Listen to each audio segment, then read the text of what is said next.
Right? So why are we doing all of these things? Right? So yesterday we spoke about that you shouldn't go after your heart and after your eyes, and we spoke about that incredible idea of it's your, that it's in your heart, and that's drawing you to see the things that you want to see. Right? And then it says, Leman tizkaru v'asitem et kol mitzvotai. Right? In order to remember all of the commandments of God, v'yisem kadoshim lelokechem, you should be holy to God. Right? Now I saw the most beautiful idea of Hirsch says like this, not on this verse over here, but there's a parsha in the Chumash called Parshas Korach. In Parshas, who was Korach? Korach was a very, very, very well educated. He was a big Talmid Chacham. He was very powerful. He was very rich. He was very charismatic, and he came along and he tried to foment a rebellion both against Moshe and Aaron. Right? It started with Aaron, but his real goal was to be able to take over entirely. And he comes to Moshe Rabbeinu and he says to Moshe Rabbeinu that Kulam Kadoshim, he's selling a bill of goods to the Jewish people. He's telling them like this: you don't need Aaron, you don't need a high priest, because everybody's holy. Right? He's not any holier than you are, so what do you need him for? You don't need a leader, follow me. That was going to be next, right? But just bit by bit, right? Break down the leadership. So he says these words, he says, Kulam Kadoshim, everybody's holy. What do you need a high priest for? Everybody's holy. So ask Rav Hirsch, really a very simple question. He says, what's wrong with that? What's wrong with saying everybody's holy? So a few weeks ago, one of the parshas that we had was Parshas Kadoshim. In the portion of Kadoshim, it says, Kadoshim tihiyu, you shall be holy. So Rav Hirsch says that God is commanding the Jewish people to always be in a state of growth within holiness. Kadoshim tihiyu is in the future, right? That you will be holy, which means that you'll never reach a point where you are holy, because there's always more. In holiness, there's always more to do. You can't wake up one morning and say, that's it. I've done everything there is to do with regards to holiness. I'm as holy as they get, and that's it. Rather, the concept of holiness is to be in a continual state of movement, a continual state of growth. So says Rav Hirsch, the mistake that Korach made, or rather the lesson that he was giving over, the incorrectness of the lesson was he was trying to teach the Jewish people that they should become complacent, right, and to say that they're already holy. And HaKadosh Baruch Hu says not like that. HaKadosh Baruch Hu says, no, Kadoshim to you. There's always room for holiness. Says HaKadosh Baruch Hu over here, Vayisem Kadoshim lelokechem, that you should always be holy to God. Ani Hashem Elokeichem asher hotzeisti etzchem me'eretz Mitzrayim, and I'm the God who took you out of Egypt. Why? Lihiyot lachem le'Elohim, that you should be for me, that I should be for you a God. Ani Hashem Elokeichem, I am the Lord your God. And then we add on the word emet. Now, even though emet really belongs to the next paragraph over here, but when you recite the Shema, you should say Hashem Elokeichem emet, and you should finish with the word emet. Right? What is special about the word emet? So emet, of course, means truth. But the rabbis already explained that the word emet is something which is really something very, very fundamental. Right, first of all, emet is spelled Aleph Mem Taf, which is the beginning and the middle and the last letter of the Aleph base, of the alphabet. Which means truth is something balanced, it's something stable. Right? Emet, the Aleph, if you think of how Aleph looks, so it's got two legs on the bottom. The Mem has got a bar on the bottom, and the Taf has got two legs on the bottom as well. Which means it's something very stable, emet is always emet. You hear the idea, as opposed to sheker. Sheker, which means a lie. So say Chazal, say the sages, sheker ein la raglayim, that a lie has no legs. So just simply, when you write in a Sefer Torah the word sheker, the shin comes down to a point at the bottom, so it's got one leg. The kuf has one leg. The reish has one leg. Sheker ein la raglayim. The rabbis, of course, are teaching us a pretty basic insight into lying. So today, we're going to take off a moment, we're going to learn how to lie. I appreciate that most of you over here could probably give me a lesson, but nevertheless, we're just going to deal with the ABCs, the basics, right? When the rabbis say sheker ein la raglayim, what are they saying? So the words that the rabbis are using are pretty exact. The lie doesn't have legs. What does it mean legs? Legs to stand on, right? However, sheker ein la raglayim, but it needs to have one regel. If you want a lie to work, right, it's got to have some basis in truth. Otherwise, why is anybody going to believe you, right? So if I tell you, oh, goodness me, look out the window, the sky has gone, bright purple, yeah? So, actually that's not true. You probably will look out the window because any excuse to be distracted will be, gratefully accepted. But in general, no one's going to look out the window because you know perfectly well that the sky doesn't go bright blue. Purple, whatever it was. Might. When I come from in England, the sky doesn't go bright blue. It's always kind of grey, the sky. Really? Wait, really? Yeah. Oh. It's because of the clouds. The sun doesn't shine in London. Oh, that's not true. It does. It's just above the clouds. I mean, that's a tradition that we pass on. Please excuse the pun. That's a tradition we pass on from father to son. Okay. There is a blue sky above the clouds. That's what we're told. I can't say for certain, though. It comes closely followed by the tooth fairy, but it's, these are things that are instilled in us when we are very young, and we hold on to these traditions, that and the Easter bunny. And anyway, emet is something which is, of course, it's something which is stable, it's something which is going to be around forever, right? The Torah is emet. The word emet, aleph mem taf, the first letter of the Ten Commandments is Anochi, is an aleph, Anochi, Hashem Elokecho, I'm the Lord your God. The first word of the Mishnah starts with the letter mem, me'ematai, from when do you begin reciting Shema? The first letter of the Gemara begins with a taf, Tana. Right? So the word emet is it's the written Torah, it's the oral Torah, it's everything together. And then we say emet v'yatziv v'nachon v'kayom v'yashav v'ne'emon v'oh v'choviv v'nechmav v'noim v'noirav v'yadim v'sukam v'kubav v'toi v'yafeh ha'davar hazeh alim li'olam ved. It's got 15 different descriptions over here of our relationship with our Kodesh Baruch Hu.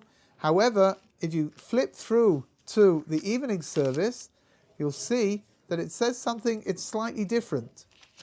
Right? The language that's used, it says at the end of the Shema, Hashem Elokechem emet, and then we say ve'emunah kol zot. Right? And all of this is true. Right? It's all we believe in all of this.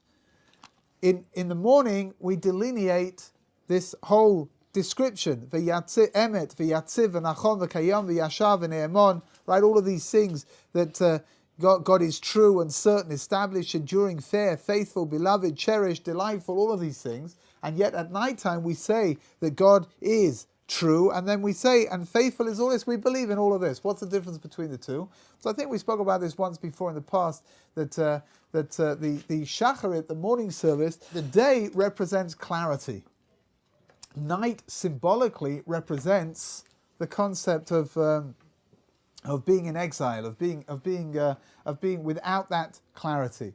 So in the morning, when we come to define our relationship with God, Hashem Elokechem emet, God is emet, and then we explain emet, v'yatziv, v'nachon v'kayom, because it's the daytime, we've got clarity, we can see these things, we can define these things. At nighttime, however, when we're relying on our emunah, that we have this relationship with God, even though it's difficult for us to be able to identify it and to see it, so then we say ve'emunah kol zot.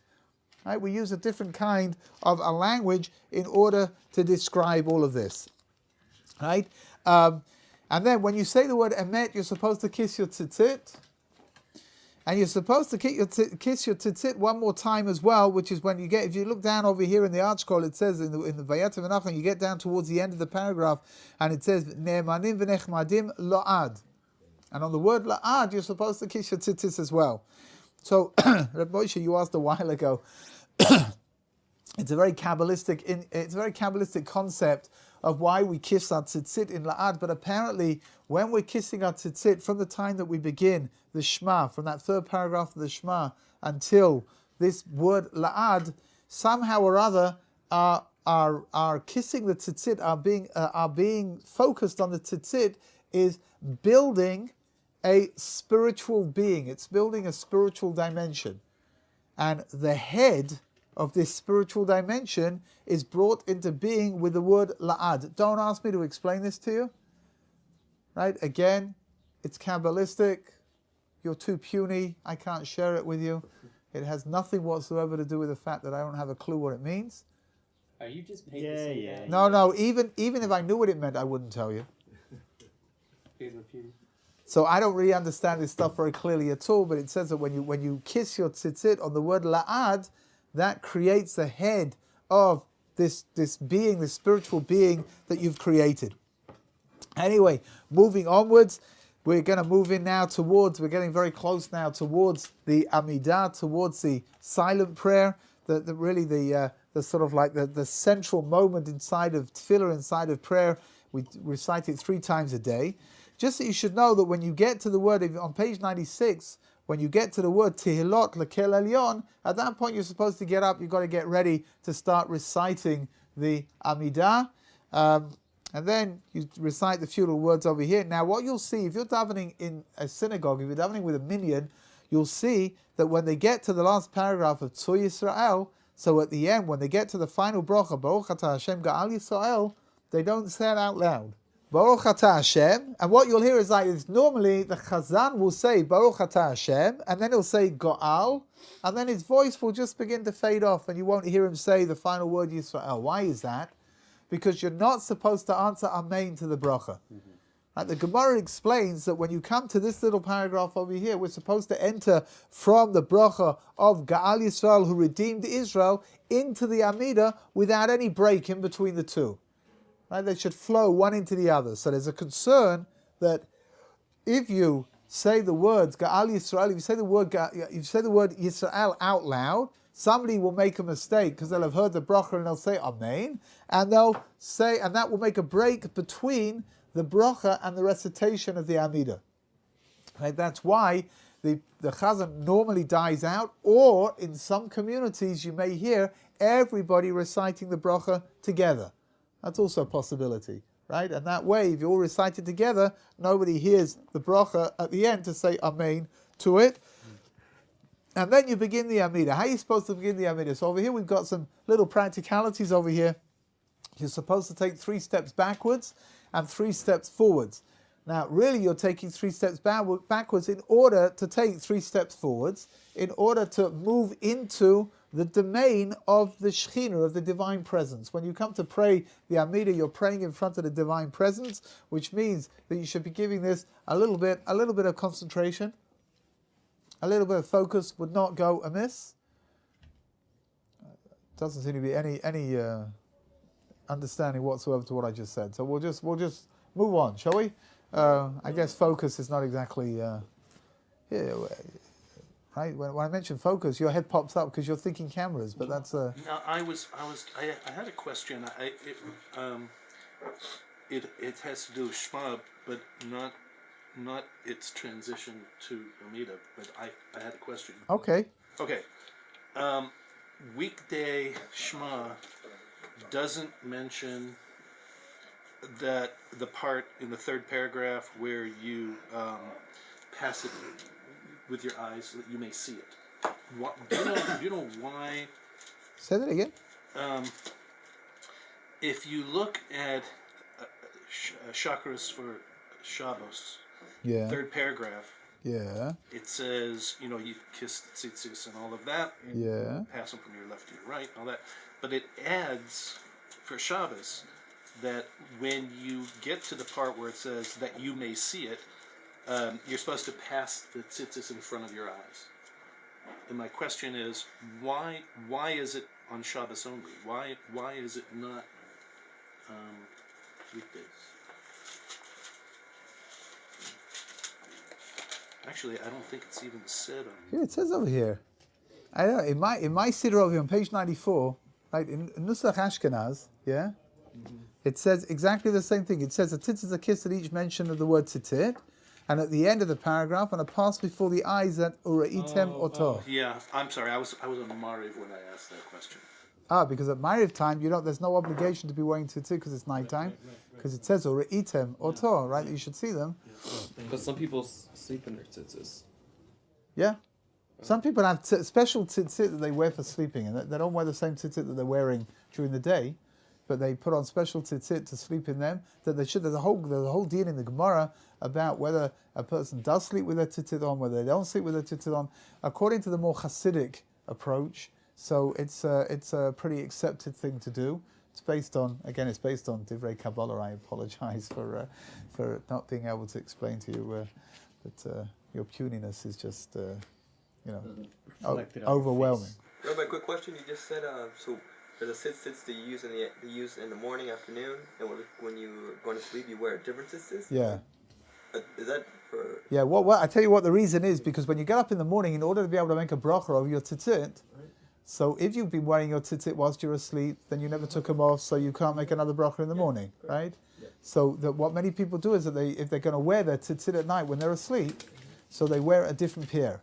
Okay. That means that when you get up in the morning and you take them off, and now you're putting your other pair back on, your daytime tzitzit back on, so then you can make a bracha over them. Okay. Yeah. So you mentioned that we don't wear tzitzit at night, or we're not obligated to because Ra'ite Moto. Yeah. We could see our tzitzit even if it's nighttime.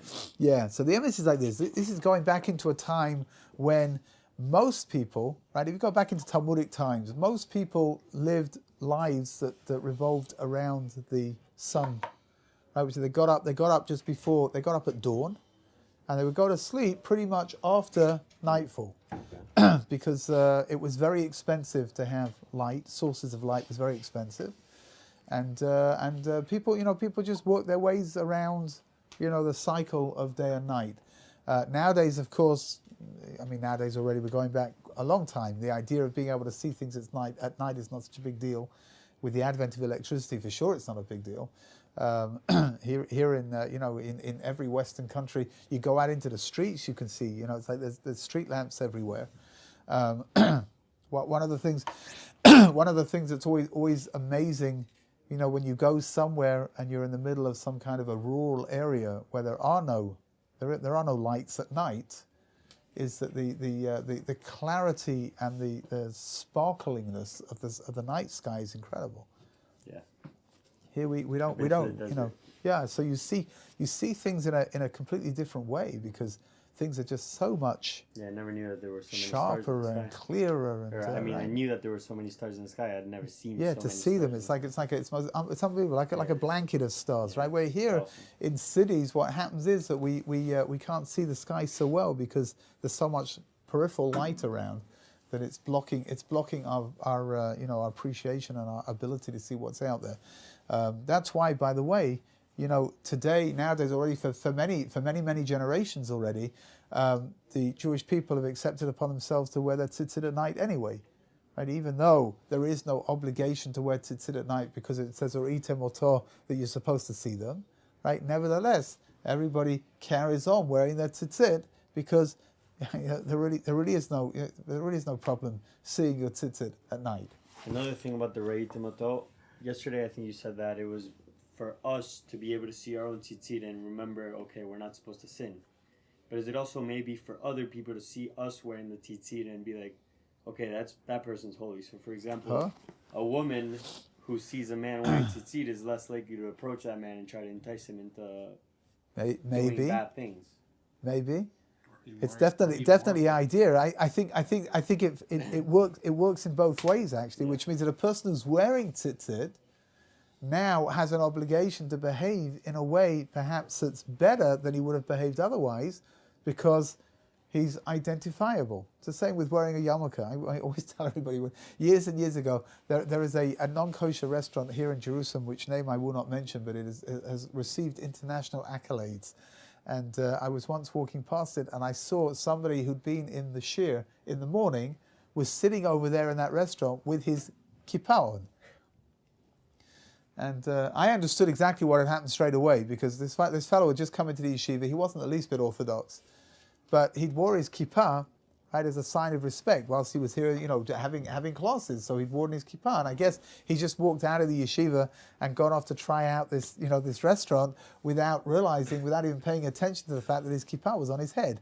So it's fine for me to make that conclusion is fine because I knew who he was, right? Yeah. But for everybody else, it's a problem because people are walking past and saying, "Wow, well, look at these from people, look at these Orthodox people, they're such hypocrites." Or even worse, somebody's going to say, "Oh gosh, I never realized this place was kosher. I'm going to go eat there too," right? And it's like so they're going to be ordering all kinds of things that they shouldn't be eating because they're going to be under the premise it must be okay, right? There's a concept in the halacha called marit ayin. Marit ayin is doing something which is permitted but looks forbidden. So, for example, bacon. Fake bacon. Fake bacon. Well, bacon is actually pretty good. Well, the classic example that's used is somebody goes into a store on Shabbos to ask what the time is. There's nothing wrong with that, right? You're walking down the street, you got to get to shul, you need to know whether you have to speed up a little bit. So you go in to ask what the time is. What's the big deal? But somebody sees you walking into the store on Shabbat, and you're obviously Jewish, then it's a problem because it's marit ayin. It's giving the wrong impression. So you should know when I was growing up, they first introduced parav margarine, non-dairy margarine. Up until then, margarine was probably the most unhealthy thing that you could possibly imagine because was it delicious? I don't know, but it was I guess so, right? It was dairy. If it's unhealthy, it's probably delicious. For years and years, it was dairy. That's how they made it. And finally, they came up with some kind of way of being able to make it without any dairy, without any milk in it, and it came out kosher margarine, parav margarine. And the rabbis issued in London, they issued a ruling that if you're going to use kosher margarine on your Shabbat table or at any kind of meaty meal, you should bring it out in its wrapper. So people It looked like a block of butter, right? Didn't look very different from regular butter.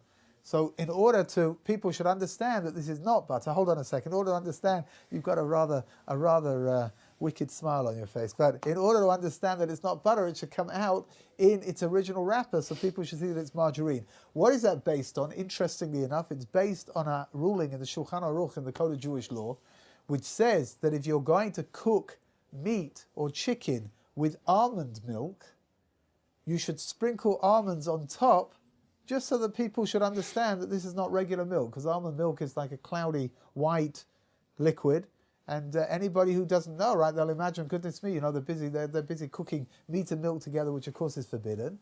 So he said that you serve it up with almonds on the top. That way, everyone will know that it's really milk that's coming out of almonds. I would imagine today that would be today I don't think we have to worry so much about it today because, first of all, the concept of being lactose intolerant, there are so many different milk alternatives around, almond milk and soy milk and coconut milk and you name it, right? And they even have something new on the market called cow's milk, apparently, which is some kind of white liquid. It replaces a need for almond milk for people that have, if anybody has some kind of an allergy to almond or to soy. So apparently they can use this new stuff that comes out of cows, apparently. And sorry, you were waving your hand around, looking very. I'm not sure. Do we want to hear this? Oh, okay. I mean, it's a couple. No, it's it's a just couple wicked. questions in one. Like, if you always serve parv stuff in a certain color container, can you use the color container? Yeah. I Also, think so. is an announcement sufficient? Like, if it's just your family. Yes, I think so too. I think that over there, you could just turn around to everybody and say, listen, everybody should know that the margarine is parav over here. You don't have to be concerned. I remember the first time I went to America, and they served up. We went to my wife's cousins, and they served up pizza. And after, whilst the pizza was still on the table, they brought out succulent, delicious steak. And I'm thinking to myself, I mean, these people are from, but I don't know. I've never been to America, but maybe they do things differently over here. I don't know, Is it so? So my obviously that was the reaction that obviously I said to myself, the pizza must have been parav, right? But actually, the steak was tuna steak that have been barbecued, and it tuna steak. tasted just like Tuna steak is good. looked and tasted just like regular steak. If I would have known it was tuna steak, I wouldn't have eaten it because I don't like fish, right? But it was, I worked my way through a few of these things, and only afterwards did I find out that they pulled a fast one on me. And the Made you eat pizza, fish. the You pizza, really yeah. couldn't tell? It's so You delicious. really couldn't tell? You're supposed to When you try You, it. you know what the chat is when you're expecting something to be what you think it's going to be, so it's okay, right? Mhm. If you would have told me this is tuna steak, it tastes just like regular steak, so I would have tasted, and I would have said, no, it's not. Who are you kidding? This Or, is not it steak, is right? a little similar, but not really the same thing. But and it was so I think until today the embassy I think that they should have made an announcement that as they were coming out that these things were You tuna wouldn't have steaks enjoyed and they it as weren't much, regular you wouldn't have steaks. been able to eat it. Of course, okay, but at least not to imagine that I'm eating meat and milk. Yeah. I resigned. There's a big avenue in Queens, in New York, Queens Boulevard. So it's about 6 lanes, six, big avenue. So a lot of people during the week they would go underneath the subway to grow. To go underneath and come up. Rabbi Chenach Leibowitz from the Rosh Hashanah from Chavetz Yeah. Chaim says Not to do that. don't do that. Says walk extra. Because it looks like you're taking the subway. So it's interesting. I wonder today. I wonder what the ruling is today. When I imagine that it's probably much more accepted nowadays, just during the week as well, for people to cut underneath and to go up because it's probably it's a busy thing and it means walking down till you get to the still- lights or something. But yeah, that would be a classic case of Morris Ayin, right? People still they don't go. For sure. My grandfather, who was quite a zealot actually, so in his era on Rosh Hashanah Yom Kippur, most shuls had a choir, and the choir came. Women rabbi also? No, a male choir, not please. Sounds perform already. Please. So he said, one morning, I never, this was before my time, but one morning, Rosh Hashanah morning, he's on his way to shul, and he sees the members of the choir coming out of the underground to come to the synagogue. Right? Obviously, they weren't the least bit frum, and it was just a parnassa for them. So my grandfather, who really he had no inhibitions whatsoever about pointing out people's. Well, okay, I was going to say pointing out people's, their negative characteristics, shall we say? He waited until they got to in Shachrit in the kedusha, and they're really belting this stuff out, and it gets to Kadosh, Kadosh, Kadosh, which is holy, holy, holy. And they start singing this very melodious, Kadosh, Kadosh, Kadosh. And my grandfather stood up, straight as can be, and he starts shouting out the top of his voice, holy, holy, holy, underground choir! And he just kept repeating it over and over again until at the end the choir had no other alternative but to stop singing. Didn't go down very well, it must be said, actually. My grandfather was like an archetypal Jew. He lived in an area, there were 5 shuls. He'd always fallen out with 4 of them. And he only started making up with the next one when he was about to fall out with the last one. So he was like, you've heard of crop rotation? This was like synagogue rotation. But so Marit Ayin, it could be that wearing tzitzit is something which is supposed to keep us on the straight and narrow, because if we are identifiably Jewish, then we've got to be careful what we're saying, we've got to be careful where we're going, we've got to be careful what we're doing, right? So, it's just something to keep in mind. I told the fellow afterwards, this fellow that I saw in the non-kosher restaurant, I told him, I said, it would be better if I said Jerusalem is full of restaurants which are kosher, and of course it would be better if you chose a kosher restaurant to go to. But I said, if you feel that you want to go to a non-kosher restaurant, at least you should try to remember to take your kippah off. Because at least that, of course he's doing something he shouldn't do, but at least it's not leading other people to have, bad thoughts about what's going on. Yeah, but unfortunately, there's a lot of people, secular people that are not religious. They do want to keep kosher. They think that every restaurant in Jerusalem is kosher. Yeah, okay, it's a problem. Got to keep an eye out. That's for sure. Yeah. I had an experience right when I got here, and I was new to wearing tzitzis and everything. I was there was like a pattern. My days, I would take about an hour between classes, and I would go up to the local falafel joint, and order takeout, and I would sit, in the apartment buildings here have places you can sit inside, like a park setting, and I got it every day. I'd go there and I would eat my falafel, and I would get looks. No one ever said anything to me, but I guess it was apparent enough to me that you don't do that. You don't like eat in public. That way, I don't. You don't see many people around here. It's just so beautiful outside. Yeah, I know, but you, it's really not something that you see much of. Going out to eat from Jews. Yeah, like you take out, take some, go to a restaurant, go to a park, sit down and eat a meal. Like picnicking. Yeah, you don't see it very often, and I, someone told me that was the reason why. Maybe they were just maybe they're just looking at you because they've never seen anybody eat pizza and falafel without spilling it down them. This was like some kind of a new custom. Is the concept of Marat Ayin related to the concept of Chilul Hashem? Yeah, very much so. Which means it's not exactly the same thing, because Chilul Hashem is desecrating God's name. So it's the consequence Marit Ayin is something which has a Chilul Hashem potential inside of it, even though, again, Chilul Hashem means you've done something you shouldn't have done. Right? So you see an Orthodox Jew, cutting off somebody, in the line, or whatever it is, right? That's a Chilul Hashem. Marit Ayin is I'm doing what I didn't do anything wrong at all, but it looks wrong, which means it's not on the same, certainly not on the same level. They're related to each other, but it's not on the same level. Chilul Hashem is the word Chilul is a fascinating word. It comes from the word Chalal. A Chalal means a vacuum, right? Which means that when an Orthodox Jew does something which they shouldn't have done, it's as if momentarily they've drawn God out of that place. They've left a vacuum where now God's not there because of the way that person has reacted, the way that person has behaved, and it's the most terrible thing. It really is, because obviously we're supposed to be filling the world up with God and not emptying the world of God. So we do have to be very careful. Chilul Hashem is something we've got to be very, very careful about.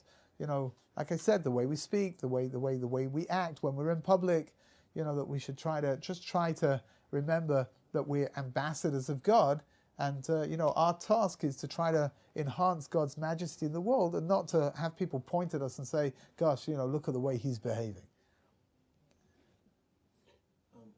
What about if you're walking down the street and you have a bottle of water, and you're in a public place? Yeah, that's okay. That's all right. That's fine. Wait, you really can't eat outside? There's I mean, you can.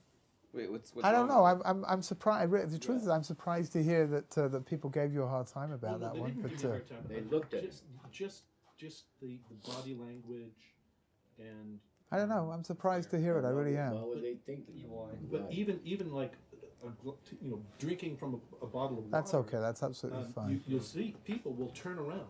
I don't know why. I mean, here, you've got to stay hydrated, for goodness sakes. I mean, especially. And you have to eat. I've seen plenty from people like drinking. Yeah. I've seen a bunch of couples like especially in the old city. Are you sure that the falafel place was kosher? That might have been the problem. Oh, it could be the pig's trotter that was hanging out hanging out the side of the pita over there. Maybe that's what they were looking at. They weren't looking at you at all. Or maybe they were just hungry and the falafel was really good. You painted the picture well. We're gonna stop over here. Mitzvah Hashem. Tomorrow we're gonna start wending our way through the Amida, right? Which of course again is something which is very, very fundamental.